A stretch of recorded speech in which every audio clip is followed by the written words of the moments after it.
Salah satu hal yang mungkin akan banyak kita alami di hari-hari terakhir menjelang terlaksananya pemilu yang merupakan pesta demokrasi kita ini adalah banyaknya berita-berita hoax.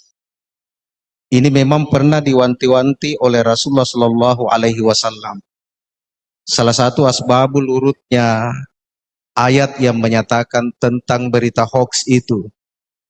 Ada seorang sahabat Rasulullah Shallallahu Alaihi Wasallam, Ibnu Dirar, itu diberikan tugas oleh Rasulullah untuk menagih zakat.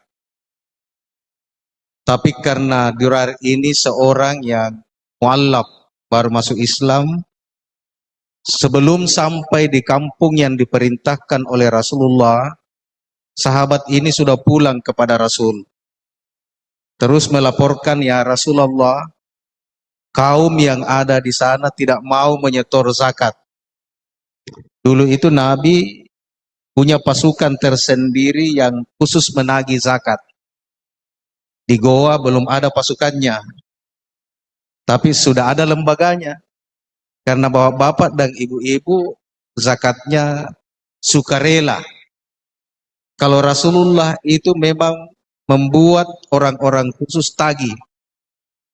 Jadi ketika sahabat ini pulang ke Rasulullah melapor, ya Rasulullah, di kampung sana tidak ada yang mau menyetor zakatnya. Maka Nabi sedikit emosi menanggapi pandangan itu. Nabi juga manusia biasa. Maka sudah mulai diskusi Rasulullah. Ayo kirim pasukan ke sana, karena dulu kelompok itu berikrar masuk Islam dan dia sendiri menyatakan akan mengumpulkan zakatnya. Ketika itu Rasulullah mengumpulkan sahabat untuk menagih.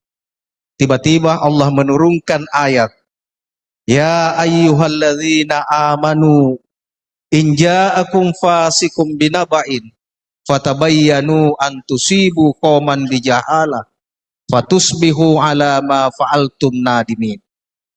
Ya ayyuhalladzina amanu, wahai orang-orang yang beriman, in ja'akum fasikum binaba'in, kalau ada orang pembawa berita, orang-orang yang fasik, orang-orang yang belum diketahui kapasitasnya, belum diketahui kepercayaannya, maka tindakan yang diajarkan langsung oleh Allah kepada Rasulullah Sallallahu Alaihi Wasallam, fatabayyanu, bertabayyunlah, jangan langsung mengambil keputusan dari berita yang tidak ditabayyun.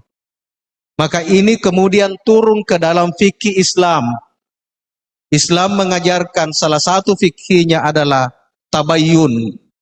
Jadi kita umat Islam yang baik bukan hanya yang rajin melaksanakan salat, tetapi umat Islam yang baik adalah bertabayyun. Semua berita yang masuk di kepala kita tabayyun. Kan sekarang sudah ada itu Pak, aplikasi di Google. Kalau ada berita yang bertebaran di WA group, ada berita yang masuk di handphonenya, cross check, cek berita itu, masukkan di Google. Itu langsung cek fakta atau hoax. Maka dengan mudah baru kita masukkan satu kata-kata dari berita itu langsung tercatat. Google langsung memberikan informasinya.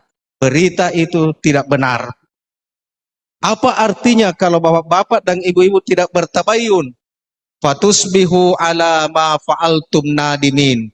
Antusibu qauman bijahalah. Pasti kita menghakimi orang itu bijahalah. Al-Quran menyebut bijahalah. Seperti orang jahiliyah. Dengan kebodohanmu, kamu akan mengklaim, kamu akan memutuskan, kamu akan menyebut orang itu, kamu akan memberikan merek kepada orang itu. Bijahalatin, dengan kebodohanmu, kata Al-Quran. Terakhir ayatnya menutup, fatusbihu ala ma fa'altum nadimin. Pasti kamu akan menyesal terakhirnya. Jadi Bapak Ibu, sebagai seorang yang beriman kepada Allah Subhanahu wa taala, salah satu yang harus kita lakukan adalah tabayun. Jangan langsung share. Salah satu gejala berkomunikasi pada era-era milenial sekarang ini adalah selalu mau ingin dikatakan yang pertama menyebarkan berita. Pokoknya baru judulnya nak baca, kayaknya menarik ini, share lagi. Supaya dia dikatakan orang yang pertama. Dan itu gejala yang ada pada zaman sekarang ini. Penelitian-penelitian menunjukkan gejala-gejalanya, hampir kita sudah jadi wartawan semua.